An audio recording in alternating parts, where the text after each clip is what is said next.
Hello everyone and welcome back to my channel. My name is Yvette. I am a college advisor by day and a life coach by night. Today I want to share how I passed my social work license exam. If you're interested, stay tuned. So a little background about myself for context. I graduated in 2015 and I went into higher education and became a college advisor. So I didn't need the license, which is why it took me so long to want to get it. I always thought that since I didn't need it for my field, then I wouldn't bother doing it, which I completely regret because I think the license brings so many opportunities and I wish I would have got it right after I graduated. So if you're a new graduate, do it as soon as possible. People told me that and I didn't listen because I was just like, oh, I don't need it. But it's better to have than to not have. And it's kind of like, why not? It will open up so many more opportunities. And if you're going into the field of social work, you definitely need the license. So that you should just do right after you graduate. So while studying, I started from scratch because I don't have any clinical experience. And I knew when I started opening the Apgar book that I was not going to be able to get through it. I would open it here and there and read like 2 pages and then go on Facebook or Instagram. And so I realized that I would need something to help me stay consistent if I really wanted to pass the exam. And that was the boot camp class. The boot camp was a lifesaver. They are amazing. They're both doctors, and I feel like it really shows in their work because they really knew what they were talking about. I wouldn't have been able to do without that class. It was very consistent every week. I knew if I had a busy week, no matter what I was doing, the least I can do is to go to class. The best part about it was I didn't have to go anywhere. It was virtually, so I really had no excuse to not log in every week. Next thing that helped me was YouTube. I will leave all of the YouTube videos that I use down in the description box. They were super helpful, especially on days where I didn't want to study or do anything. To just have the YouTube video playing in the background was really helpful, and you kind of hear it over and over again and you start understanding it and knowing it. I was also in a lot of Facebook groups, so I learned what was working for some people and what wasn't, and what was important. And one of the things that a lot of people mentioned was really knowing the code of ethics and having to actually read it. So I printed out a PDF file of it and made it into a binder, and I had like tabs and everything, and I would read through that as well. I'm gonna leave the Amazon link to like the binder I got and like the tabs because that really made it a lot easier. Also for the DSM-5, Amazon has this really condensed sheet that was super easy to kind of like look through. I'm gonna leave that below as well. If you want me to send you like the PDF of the code of ethics, because I know on the website it's probably harder to print that way, just put your email down below and let me know code of ethics and I will send that to you as well. The last thing that I used was the behavioral app.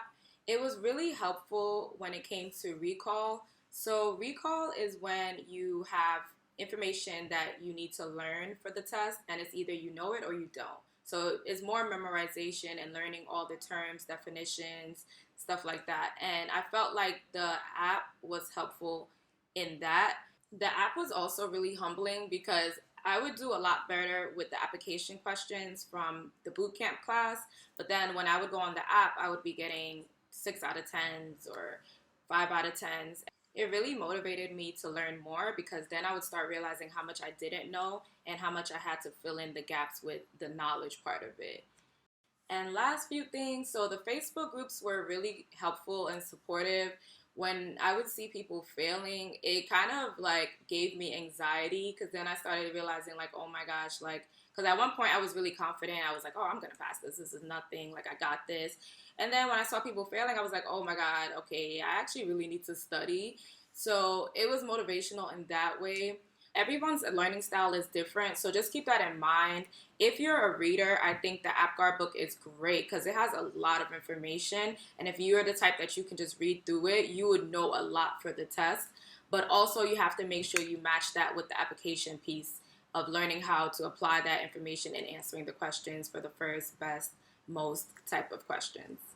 I started the bootcamp classes in May and it's now September, so it was a lot of time. It was consistent every week for me to take my time, and I actually started studying the last 2 weeks before the exam.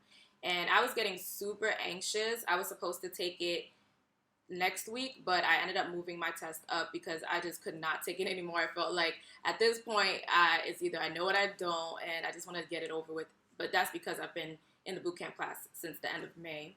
And I had a lot of anxiety leading up to the test, so that if you are experiencing that is pretty normal, I guess. I was just like really anxious and just really wanted to get it out the way, and I didn't need it for my job again, so I didn't have that pressure, but it was just that pressure of not wanting to fail and to just do it one and done.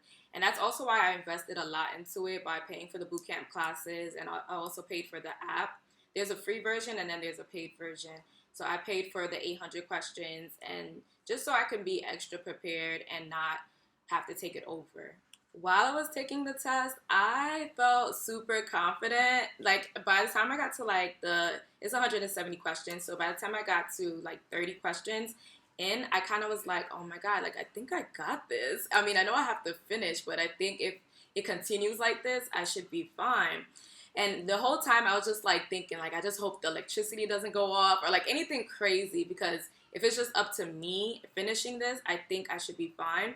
And then when I finished, out of 100, I needed 100 and I got 112 out of, I guess, 150. And I thought I was going to do so much better. I thought it was, to me, I was like going through the test like, wow, this is easy, you know, but no, being that I got 112, I feel like it goes to show that the test is really tricky and it wasn't as easy as I thought. You really have to make sure that you're over prepared and not under prepared, and just so that you can, like I said, get it done once and out the way. Also, last thing, the practice exam. So everyone was saying, take the practice exam, and it's definitely true. I would highly recommend it. The practice exam taught me how much endurance I was going to need for the real exam, because I haven't sat for a 4-hour exam in a long time. So having to really have my brain power focused and engaged for 4 hours. It took me 3 for the practice and for the real exam, but sitting there for 3 hours reading question after question after question was really draining. So I feel like that's something that you also have to get used to as well, and taking the practice exam will help you do that. I took it about 5 days before my exam. I would probably recommend a little bit earlier, maybe taking it like 1 week before. 1 week, I think it would be like a perfect timing, because then you'll have enough time to study, but then not too much time where you'll start feeling anxious or anything like that. I thought that I was going to be studying all the way until like the moment I took the exam, but the day before, I just couldn't anymore. I went and got my hair done and just relaxed. And then the morning of, I kind of reviewed some things, but on the way to the exam, I thought I would review more, but I just couldn't. It's just for some strange reason, I just couldn't do it anymore. And then luckily, I got to just take the test right away. And as soon as I got there, I took it, and that was it. So I hope this video was really helpful. Don't give up. Definitely take it as soon as possible. Whether you've been out of school or you're just finishing school, take it. But also prepare so that you don't have to worry about if you're ready or not. I mean, you're always going to have that feeling like you don't know, but it'll be better to be over-prepared than under-prepared. If you have any questions, feel free to leave it down in the comment box, and I will definitely answer them. Best of luck and study hard.